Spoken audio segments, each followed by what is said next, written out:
बिस्मिल्लाहिर्रहमानिर्रहीम। ये साबका प्राइम मिनिस्टर साहब का एक वीडियो सुने और फिर उसके ऊपर मैं तबसरा करूँगा। ये बड़ा अहम वीडियो है। खालिद बिन वलीद शायद ही दुनिया की तारीख में इतना बड़ा कोई जनरल आया हो। वो कभी जंग ही नहीं हारे थे। हजरत उमर उनको कहते थे कि नहीं तुम छोड़ो, किसी और को मैं कमांड देने लगा। तो ये इतने ज्यादा अजीम लोग कैसे बन गए? इसके ऊपर तो रिसर्च करें, बताएं तो सही कि वो क्या सिफ्तें थी, हमारे नबी की क्या सिफ्तें थी कि उन्होंने सारों को लीडर बना दिया। खालिद बिन वलीद ये इमरान खान साहब कह रहे हैं कि खालिद बिन वलीद रज़ी अल्लाह तआला ने ऐसे जर्नल गुजरे हैं जिन्होंने कभी कोई जंग नहीं हारी।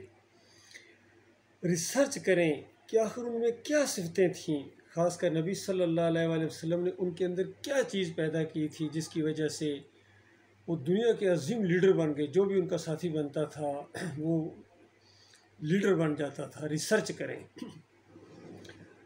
इमरान खान साहब, मैंने रिसर्च की है। नबी सल्लल्लाहु अलैहि वसल्लम ने उनको एक नुक्ते के ऊपर इकट्ठा किया था और कंप्रोमाइज़ नहीं था। 13 साल मक्का के अंदर जो दावत दी जाती थी वो इसी नुक्ते के ऊपर थी कि इलाहुकुम इलाहुम वाहिद ला इलाहा इल्ला हुवर रहमानुर रहीम, कि दुनिया वालों समझो इस बात को कि तुम्हारा माबूद बस एक ही माबूद है, सिर्फ उसके सामने झुकना है, सिर्फ उसको पुकारना है मदद के लिए, सिर्फ उसकी खुशनुदी है, सिर्फ उसकी फर्माबरदारी करनी है, ग़ुलामी करनी है और बग़ैर वास्ते वसीले के उसको पुकारना है और उसके बताए हुए तरीके के ऊपर ज़िंदगी बसर करनी है। वो हमारा मालिक है, हमारा खालिक है, रब है। तो इसके ऊपर उन्होंने इकट्ठा किया था। ये रिसर्च है, आप भी रिसर्च कर लें। लेकिन अफसोस ये है कि अभी तक आपने खुद रिसर्च नहीं की है, क्योंकि अगर आप खुद रिसर्च करते तो आप कभी मज़ार के सामने जाके सजदा ना करते। खालिद बिन वलीद ने कभी किसी मज़ार के सामने सर नहीं झुकाया था। अबू उबैदा बिन जर्राह ने कभी किसी मज़ार के सामने सजदा नहीं किया था। अबू बकर सिद्दीक़ ने, उमर बिन ख़त्ताब ने, खुद नबी अलैहिस्सलाम ने, किसी ने भी, अली रज़ी अल्लाह तआला तो मज़ारों को और कब्रों, ऊंची कब्रों को तोड़ने के लिए नबी अलैहिस्सलाम ने उनको भेजा था। और उन्होंने अपने शागिर्द को भेजा कि मैं तुम्हें उस मिशन पर न भेजूँ जिस पर मुझे रसूलुल्लाह सल्लल्लाहु अलैहि वसल्लम ने भेजा था। तो उनके शागिर्द ने कहा कि जल्दी भेजिए, वो कौन सा ज़बरदस्त मिशन है कि जिस पर आपको अल्लाह के रसूल सल्लल्लाहु अलैहि वसल्लम ने भेजा था और आप मुझे भेज रहे हैं।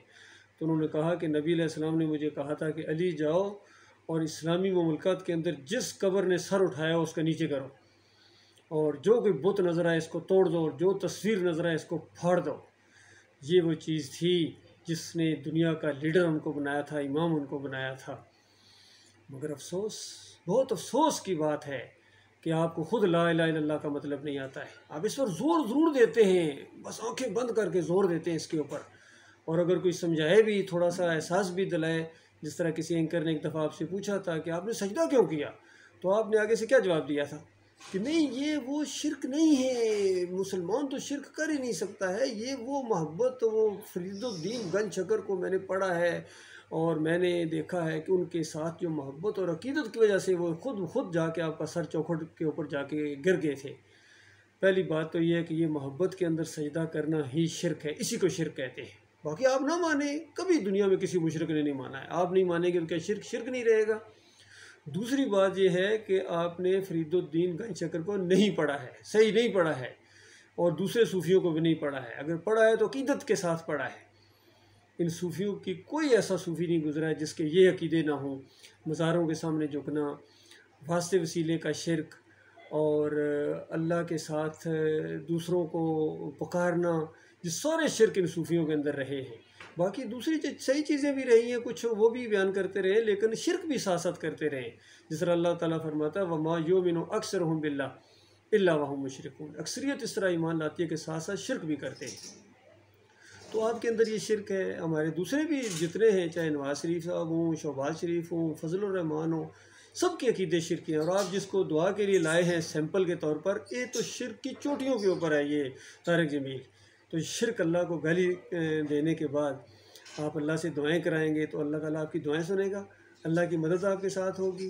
इय्या का नाबुदु व इय्या का नस्ताईन से आप अपनी तकरीर का आगाज़ करते हैं बगैर सोचे समझे। उसके बाद उसी तकरीर के अंदर उसी स्टेज के ऊपर या अली मदद के नारे लगते हैं और आपके माथे पर बल तक नहीं पड़ता है। तो आप ला इलाहा इल्लल्लाह को समझें, रिसर्च करें, आप रिसर्च करें और अपनी तवानाई को लगाएं, इस ईमान की खातर लगाएं। चंद दिनों का ये मामला है। अगर इसी हालत में आपकी मौत आ गई, पता है कहाँ जाएंगे?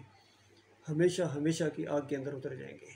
आपसे पहले भी चले गए, वो भी बड़े खैर ख्वाह थे, पाकिस्तान के भी खैर ख्वाह थे, पाकिस्तान बनाने में भी बड़े किरदार थे, लेकिन अल्लाह के गद्दार थे। याद रखिए, पाकिस्तान से भी पहले है अल्लाह। ईमान सबसे पहले है। पहले ईमान है, फिर पाकिस्तान है, फिर कौम है, फिर पूरी दुनिया है।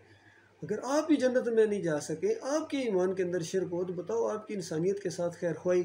मुझे अभी तक याद है, बड़े अखबार के अंदर एक बड़ा पोस्टर आया था अब्दुल सत्तार ईदी साहब का। मैं उस वक्त कराची में होता था। इनका बड़ा पोस्टर था। इन्होंने कहा कि मैं जन्नत नहीं जाना चाहता हूँ, मैं तो जहन्नम जाना चाहता हूँ, क्योंकि जहन्नम के अंदर बड़े ज़ख्मी होंगे, बड़े दुखी इंसानियत होगी, मरम पट्टियाँ मैं वहाँ उनकी जाके किया करूँगा। तो आप गौर कीजिए, बज़ाहिर तो लोगों ने कहा होगा वो कितना जज्बे वाला है, ये तो जहन्नम जाना चाहता है, वहाँ मरम पट्टियाँ करेगा, कितना इंसानियत का खैर ख्वाह है। लेकिन इससे ज़्यादा कोई जन्नत का मजाक हो सकता है? इससे ज़्यादा कोई जहन्नम का मजाक हो सकता है? हालांकि इसको इस तरह कहना चाहिए था कि मैं ये जो दुनिया की इंसानियत की मरम पट्टियाँ कर रहा हूँ, ये जन्नत हासिल करने के लिए कर रहा हूँ। मैं किसी दुनिया में किसी ओहदे का लालची नहीं हूँ, मैं तो जन्नत हासिल करने के लिए कर रहा हूँ, मैं तो जहन्नम से बचने के लिए कर रहा हूँ, मैं तो अल्लाह की रज़ा के लिए कर रहा हूँ। इस तरह की बात इनको कहनी चाहिए थी। लेकिन जो दीन का मजाक उड़ाते रहे, कुरान का मजाक उड़ाते रहे, नबी अलैहिस्सलाम और सहाबा की तालीमात का मजाक उड़ाते रहे, इनके मरने के ऊपर 21 तोपों की इस्लामी दी है। 21 तोपें। जो अल्लाह ताला इन तोपों से मुतासर नहीं होता है, याद रखना। ना लंबे और बड़े जनाजों से मुतासर होता है, ना आपके बड़े मजमों से वो मुतासर होता है, ना बड़े बड़े मेडल लगाने से मुतासर होता है कि बड़े मेडल लगाए हज़रत साहब ने, बड़े कारनामा क्या है जी, कोई कारनामा नहीं, बस मेडलों पर मेडल बड़े चले जा रहे हैं। तो ये मैं सब भाइयों को कह रहा हूँ, अपने फ़ौजी भाइयों को कह रहा हूँ। मैं खुद फ़ौजी हूँ, फ़ौजी अफसर हूँ, 7 पंजाब रेजिमेंट 23232 मेरा PA नंबर है। 4 साल मैंने ट्रेनिंग की है पाकिस्तान मिलिट्री एकेडमी में। जूनियर कैडेट बटालियन में मैं गया था, JC 9, और फिर उसके बाद 70th PMA लॉन्ग कोर्स। और इसी बुनियाद के ऊपर जब यही बात मैंने अपनी यूनिट 7 पंजाब रेजिमेंट में कही थी, उनको भी यही, वो भी अली मदद का नारा लगाते थे। मैंने कहा ना, ये नारा ना लगाओ, शिरक है। कुरान के पहले सफ़े का इनकार है, इय्या का नाबुदु व इय्या का नस्ताईन का इनकार है। तो कर्नल नजमुल हसन मलिक मखसूस फिरके के साथ उनका तल्लक था, उन्होंने केस बनवा के मुझे फ़ौज से निकलवा दिया। बहरहाल ये आनी जानी चीज़ें हैं। मैं सिर्फ आपको बता रहा हूँ कि हमारी कौम की रगों के अंदर शिरक है, ये मसला है असल। ये चीज़ जब तक नहीं आएगी, जब तक ये ईमान नहीं होगा, ये रिसर्च है, मेरी रिसर्च है, ये गुज़श्ता 37 साल से मेरी ये रिसर्च है, और मैं इसी नतीजे पर पहुँचा हूँ कि ये कौम जो है शिरक इसकी रगों के अंदर आ गया है और ये अपनी आज़ादी खो बैठी है। अब वैसे भी गुलाम, इस गुलामी को तो आप मान रहे हैं कि ये अमेरिकियों के गुलाम बन गए हैं, और इससे ज़्यादा बड़ी गुलामी भी आ सकती है, क्योंकि इन्होंने पाकिस्तान के मौके के ऊपर लगाया था नारा, पाकिस्तान का मतलब क्या, ला इलाहा इल्लल्लाह। तो उनका ला इलाहा इल्लल्लाह का उसी तरह का मतलब था जिस तरह अभी आप ला इलाहा इल्लल्लाह का मतलब बयान करते हैं कि ला इलाहा इल्लल्लाह भी कहते हैं, मज़ारों पर सजदे भी करते हैं, ला इलाहा इल्लल्लाह भी कहते हैं, इधर अपना या अली मदद भी बांधे पटा, और ला इलाहा इल्लल्लाह पढ़ने वाला फिर ये जमहूरियत के सारे मुशरकाना निज़ाम के अंदर बढ़कर इसकी बका के लिए मेहनत करेगा। तो आप जमहूरियत के रास्ते के मुजाहिद हैं, आप ये फ़िरका बंदी और ये कौमियत के रास्ते के मुजाहिद हैं, आप अल्लाह के रास्ते के मुजाहिद नहीं। याद रखिए, ये हक़ और बातिल का मामला नहीं है। अमर बिल मारूफ़, अमर बिल मारूफ़, आप पहले जलसे के अंदर अमर बिल मारूफ़ का पहला लफ्ज़ बोलते हैं ना कि लोगों या अली मदद कहना शिरक है।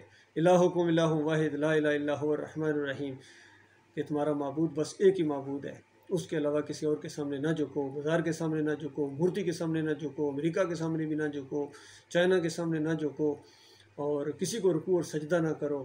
और इस तरह का ईमान अक़ीदे की बातें अगर आप करते हैं, अमल में मारूफ़ ये करते ना, तावीज़ गंडा ना पहनो शिरक है, ज़रा कहते ना, वास्ते वसीले के साथ अल्लाह को ना पुकारो, इस तरह ना पुकारो कि या अल्लाह अपने हबीब के सदक़े, फ़लाँ के सदक़े, पंजतन पाक के सदक़े। शिरक है, कुफ़र है, अल्लाह का इनकार है, कलमे का इनकार है। ज़रा एक बात कहते ना, कुर्सियाँ उठा के लोग आपको मानते, स्टेज के ऊपर सबसे पहले जो हमला होता वो महमूद कुरैशी आपके ऊपर हमला करते, और जितने भी शिरक के रसिया लोग हैं, ये गद्दियों के ऊपर बैठे हुए अपनी इबादत करवा रहे हैं लोगों से, तो इनको साथ ले के आप मदीना रियासत बना देंगे। तो अल्लाह के बंदे, अगर ये आपका फ़हम है, ये आपकी रिसर्च है, तो याद रखना आपकी दुनिया भी बर्बाद है और आपकी आखिरत भी बर्बाद है। और अगर समझ आ जाए बात आपकी समझ में आ जाए तो ये कुरान के पहले सफ़े की बात है। पूरे कुरान में अल्लाह ताला ने इसी एक मसले को बयान किया है। और ये कुरान की बात और सही हदीस की बात अगर मान ली जाए तो पाकिस्तान में ना देवबंदियत रहेगी, ना बरेलवियत रहेगी, ना शीयत रहेगी, ना कादियानियत रहेगी, और ना कोई ये जमहूरियत रहेगी, ना पार्लिमानी जमहूरियत, ना सदारती जमहूरियत। फिर इस्लाम का निज़ाम आएगा। और इस्लाम का निज़ाम दावत से आता है, तौहीद से आता है, कुफ्र बित तागूत से आता है। आप तागूतों से दुआएं कराते हैं। ये जो इस उम्मत के अहबार और रहबान हैं जिन्होंने शिर्क और कुफ्र के इंजेक्शन दिए, इस कौम को मुशरक बना दिया, उनसे दुआएं करवाते हैं सिर्फ अपनी पॉपुलैरिटी के लिए, क्योंकि लोग उनको समझते हैं ज़्यादा, लोग उनको सुनते हैं ज़रा ज़्यादा। लोग चूँकि शिर्क है, दीन नहीं जानते हैं, इस वजह से उनको वो अच्छे लगते हैं। ये मामला है। मैं आपका भाई हूँ, खैर ख़्वाह हूँ। बड़ी पत्ते की बात मैं आपको बता रहा हूँ। सब के लिए आँखें खुलनी चाहिए। हमारे जितने सियासी लोग हैं वो भी, मजहबी लोग हैं वो भी, और ख़ासकर हमारे फ़ौजी भाई हैं, ख़ासकर हमारे आर्मी चीफ़ हैं, चीफ़ जस्टिस पाकिस्तान, जो सारे जो भी सुन रहे हो मेरी ये बात, ये मैं आपका खैर ख्वाह भाई हूँ, सच्चा खैर ख्वाह हूँ। यकीन कीजिए, ईमान अक़ीदे को समझने की कोशिश करो।